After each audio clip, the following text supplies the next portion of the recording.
Welcome to hell. Help is here. Welcome to our video on identifying and counteracting toxic behavior in the workplace. You think my kitchens are tough? Let me tell you something. A toxic workplace is an ingredient for disaster, a recipe for failure, a complete and utter car crash. Today we'll be focusing on common phrases used by toxic individuals in a restaurant or customer service environment.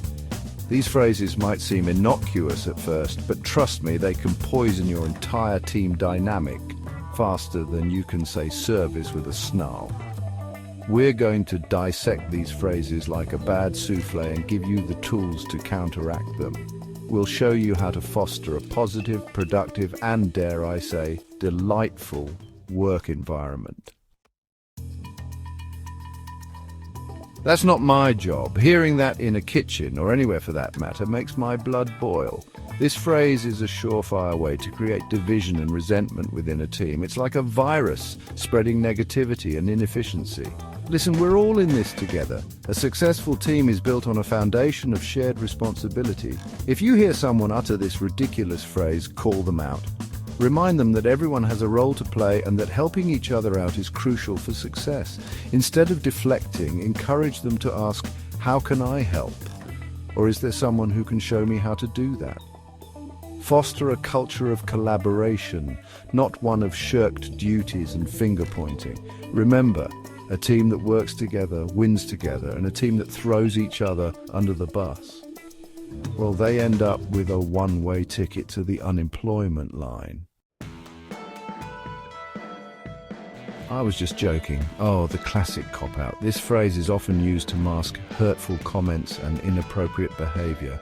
Let me be clear, humor is essential in a high-pressure environment, but it should never come at the expense of someone else's feelings. If someone uses this excuse after making an offensive remark, address it immediately. Don't let it slide. Explain that even if they didn't intend to cause harm, their words had a negative impact. Encourage open communication and create a safe space for individuals to voice their concerns. Remind everyone that respect and sensitivity are non-negotiable. Remember, a true team supports and uplifts each other. There's no room for hurtful jokes in a healthy work environment. You're too sensitive. This phrase is a classic example of emotional invalidation. It's dismissive, it's arrogant, and it has absolutely no place in a professional setting. Everyone experiences emotions differently, and it's crucial to create an environment where people feel safe expressing their feelings. If you hear someone using this phrase, shut it down immediately. Explain that everyone's feelings are valid and that dismissing someone's emotions is unacceptable. Encourage empathy and understanding. Remind your team that a little bit of compassion goes a long way in building a strong and supportive work environment. Remember, a workplace where people feel heard and respected is a workplace that thrives.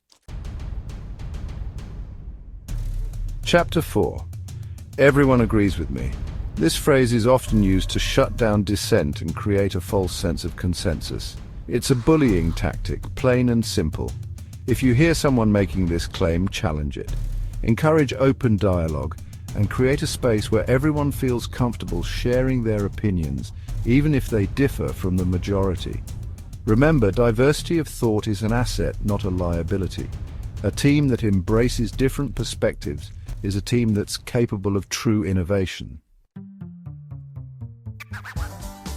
Chapter 5. You're overreacting. Another classic attempt to minimize someone's feelings and invalidate their concerns. This phrase is dismissive and disrespectful.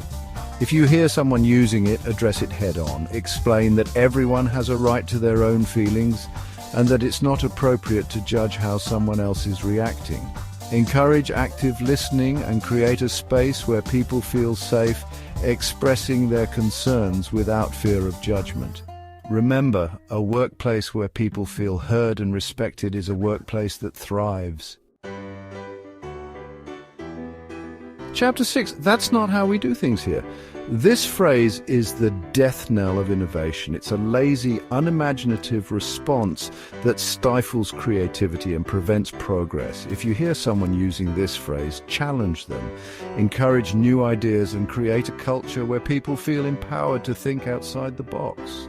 Remember, the best restaurants, the best businesses are the ones that are constantly evolving and adapting. Don't be afraid to try new things and shake things up a bit. Chapter 7. I didn't do it. This phrase is the hallmark of a lack of accountability. It's a cowardly attempt to shift blame and avoid responsibility. If you hear someone using this phrase, hold them accountable, investigate the situation, determine what happened, and ensure that the responsible party takes ownership of their actions. Remember, a culture of accountability is essential for a successful team. When people are accountable for their actions, they're more likely to take pride in their work and strive for excellence. Chapter 8. You're imagining things. This phrase is a form of gaslighting, a manipulative tactic used to make someone doubt their own sanity. It's a dangerous and insidious form of emotional abuse. If you hear someone using this phrase, address it immediately. Reassure the person that their feelings are valid and that you believe them. Create a culture of transparency and open communication where people feel safe speaking up about their concerns without fear of being dismissed or ridiculed. Chapter 9. It's not a big deal. This phrase is often used to downplay important issues and dismiss legitimate concerns. It's a way of avoiding conflict and brushing problems under the rug. If you hear someone using this phrase, challenge them. Encourage them to see the situation from the other person's perspective and to acknowledge the validity of their concerns. Remember, even small issues can fester and grow into bigger problems if they're not addressed. Create a culture where people feel comfortable speaking up about their concerns, no matter how small they may seem. You're lucky to have a job. This phrase is a classic power play designed to make someone feel small and insignificant. It's a toxic and abusive tactic that has no place in any workplace. If you hear someone using this phrase, call them out. Remind them that every member of the team is valuable and that respect is a two-way street. Create a culture of mutual respect and appreciation where everyone feels valued for their contributions. I don't have time for this. This phrase is a surefire way to shut down communication and create a climate of disrespect. It sends the message that you're not interested in what your team has to say and that their concerns are not important.